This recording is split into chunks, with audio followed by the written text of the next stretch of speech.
Hello and welcome to the Bridges from School to Work podcast. I'm Jason Sorotin, and today we have a very special guest. We have Mr. Ewidji Vincent, who has done a lot with Bridges. You're a student with Bridges. Is that right, Ewidji? Yes. Tell me about your story. How did you get involved with the program, and where did it all begin? When I was in high school, my teacher told me about Bridges to Work, and I was connected with, I forgot his name. I was connected with someone to Bridges to Work, and after they brought me in different places that I can volunteer and get job opportunities. And after I got that, it was very a changer to me, because they helped me with figure out what I want to do, or what I want to do in the community. And it was a great honor that I actually got that experience, and they actually wanted to work with me at the bat, because I didn't have no clue about what I wanted or what jobs I wanted. And I tried other jobs, different kind of jobs. I remember I volunteered at a nursing room or something like that, to help with nursing rooms, or for old people. Nursing rooms, and it was kind of cool. And after I experienced other jobs and other experiences, it was so cool for me. I love that. Where are you from originally? I was born in Haiti. I came to the United States in 2009. Yeah. And so how old are you now? Did you graduate high school already? Yes, I graduated high school 2020. I'm getting my high school diploma this year, June 12th. No, June 12th, they're making a small party for me where they accomplish all the things I've accomplished.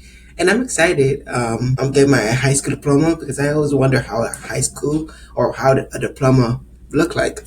That's awesome. Congratulations. That's really cool.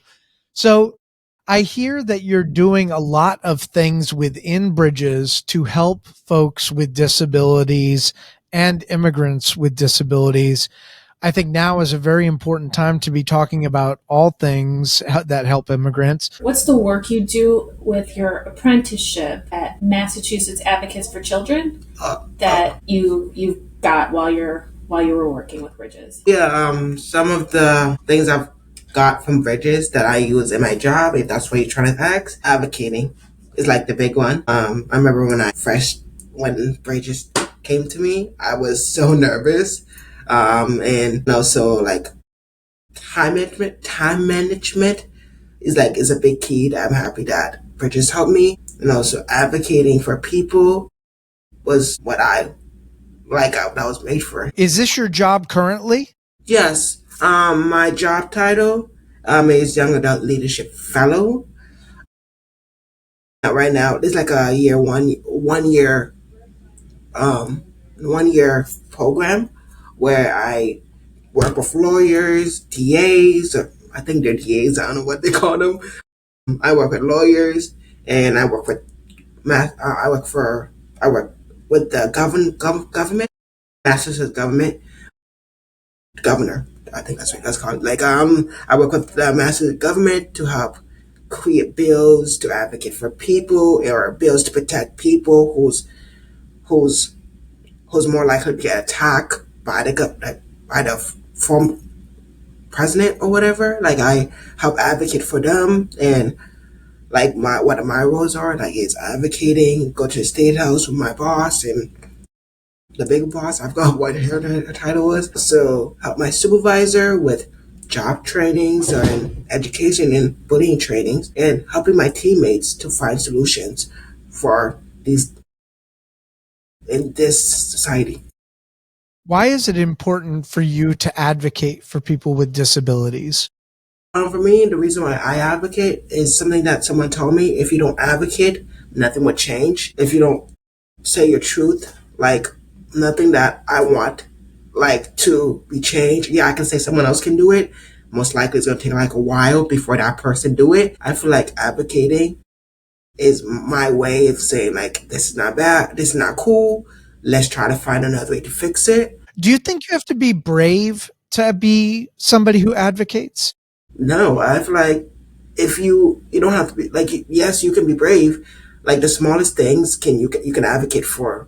Like you can advocate in school, or work or whatever. You have to be brave, and also you need to have like a high voice. Like my opinion, you need to have like you need to like be in charge. Like you need to have that kind of voice where you can lead, and people are willing to follow. When you're doing your job, how are you working to advocate for people with disabilities? Do you go in and talk on behalf? Like how are you doing it? How I do it, I use my experience to advocate for people with disability, because as someone who's an Haitian immigrant who came to the United States when I was back in the United States at 9 years old, I think I was 5 years old at least. As someone who came to the United States and know the struggles and know how hard and things that you to be for them to be willing for people to see you as what people call American, you have to fight for it. And like that's my way of advocating, is using my experience to help someone who probably have the same experience as me, not exactly, or same experience as me. And also I help advocate for people who have different experiences, and I go and talk about them, or like if with their consent, of course, like saying like, oh, this is, let's for example, this is Bob.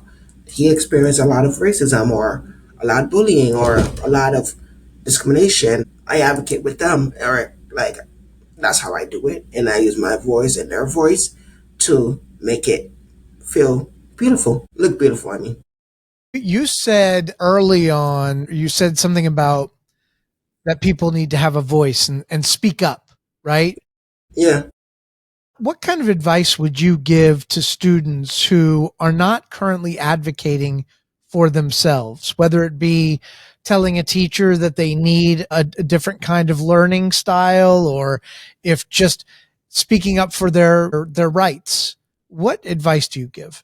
I would tell them, yeah, it's gonna be hard, and I'm not saying it's gonna be easy. It wasn't hard for me. It's gonna be hard. You need to find your own way of advocating. It could be like writing it to a teacher and showing it to them, or say it yourself, or a text. I feel like texts are a part of advocating. Use your tools you have. Get the tools that you need to advocate. It can be, like I said, texting or writing it down, whatever made you uncomfortable, whatever make you comfortable to advocate for you yourself. Because, like I said earlier, if you don't advocate for yourself, nothing would be changed. If you don't advocate for yourself, people would take, people would take and take it. Like if you advocate for yourself, you have that power, you have that strength to say, "This is me, this is what I want. Deal with it." Standing up for yourself Yeah. and for what's right. So, do you use tools like social media to advocate? And if so, how? Yes, I use social media to advocate for a lot of different topics, and also I use a lot of like talking, or what do you guys call talking? Advocating by talking. Oh, having a conversation? Yeah, like conversation, and like I've used a lot of things to advocate for me. Social media, like groups that I'm a part of to advocate that, and also my job. Like for example, like I advocate with my job, and also going to marches. Can I be a part of advocating? And you do that too? Yeah, like I'm actually going to one actually this Sunday. I actually advocate for people with epilepsy. Oh, tell me about that.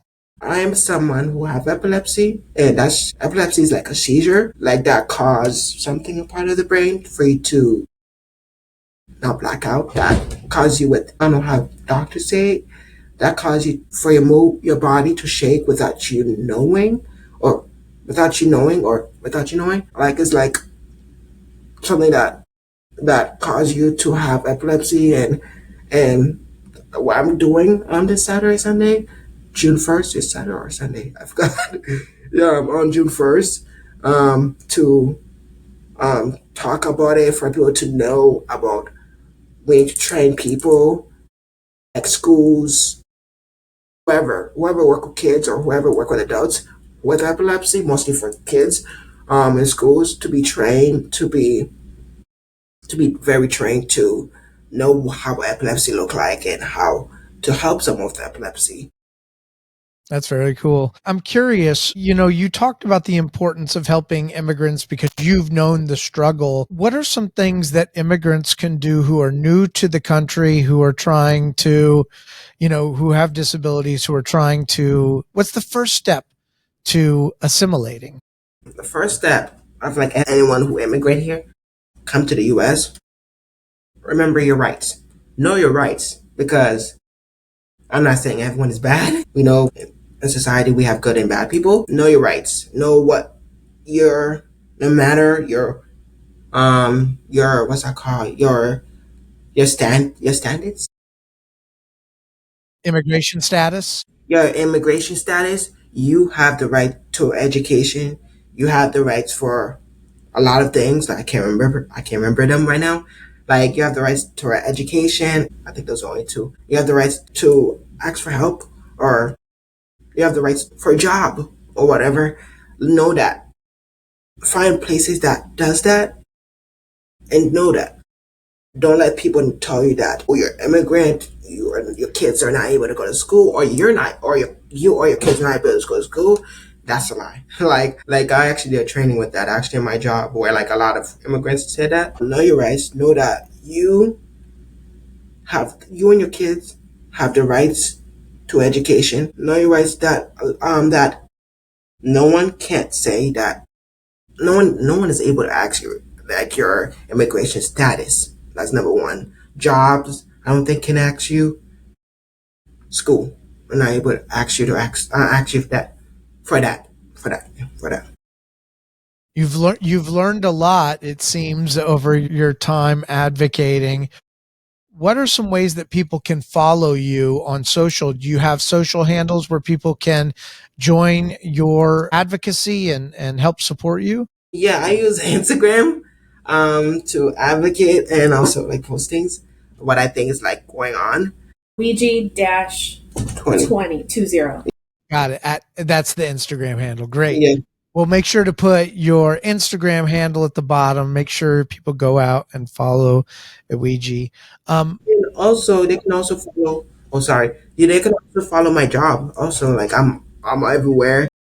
I don't even know my job. Yes, you can send them all to me, and we'll put them all up on the screen so people can see them. Yeah.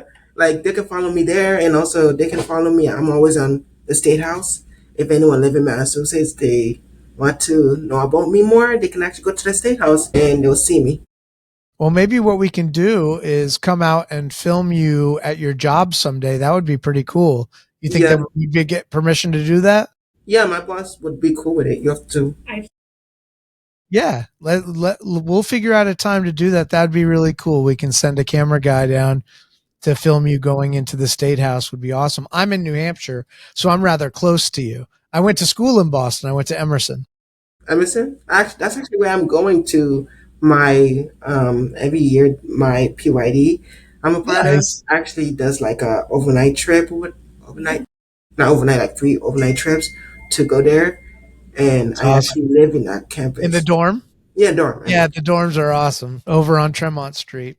Um, Oh yeah, I have another yeah, thing. yeah, I just please. want everyone who immigrate here and who immigrate here and who have not seizure, who have a disability, no matter if it's seizures or a physical disability.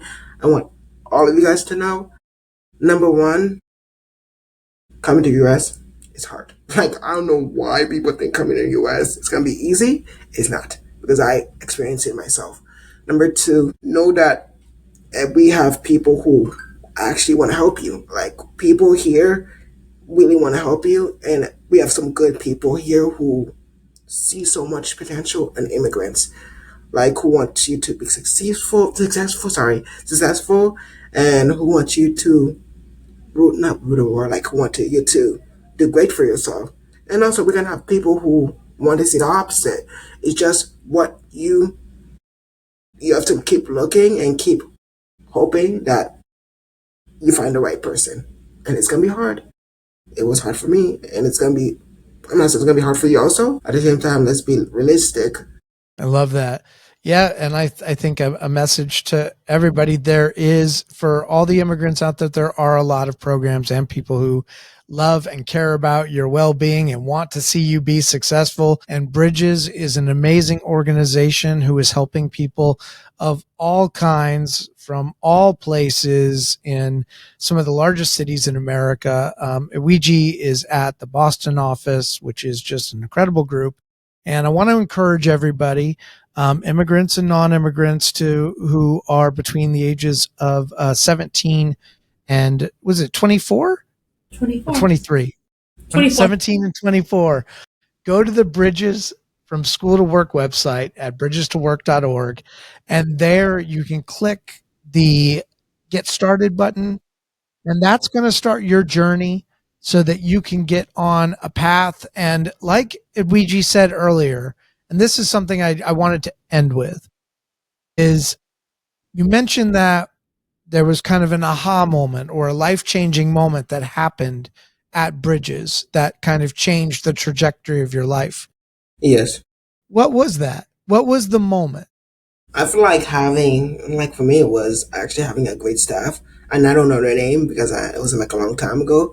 I feel like the staffs that, like, the bosses actually they put to actually come to my school was a big one. Having someone who was in the same, like, skin tone, or I don't know how to say it, who was in the same, how do I say it in the Race. Like, the same race as you? They yeah, looked like you. There was a connection. yeah, like, who was the same, like, race as me. That was actually a good one, because, like, I got someone who, number one, who actually go through the same struggle as me, not exactly the same. Like, they know what life can offer you and know what life wants you to feel also. Having someone like that was great. And also having people like in my team, like, was awesome also. And experience how job is and how to, like I said, work and have fun was also great. What an amazing story. So glad that places like Bridges exist to help elevate young people like yourselves. And I wish you nothing but the best of luck. I appreciate everybody at the Bridges from School to Work campus in Boston and across the country. I want to thank Ewidji. Thank you so much for being on the show. We're going to put your handle up again right now so people can follow you on social. There is his social and there's his business one, so you can follow him at work.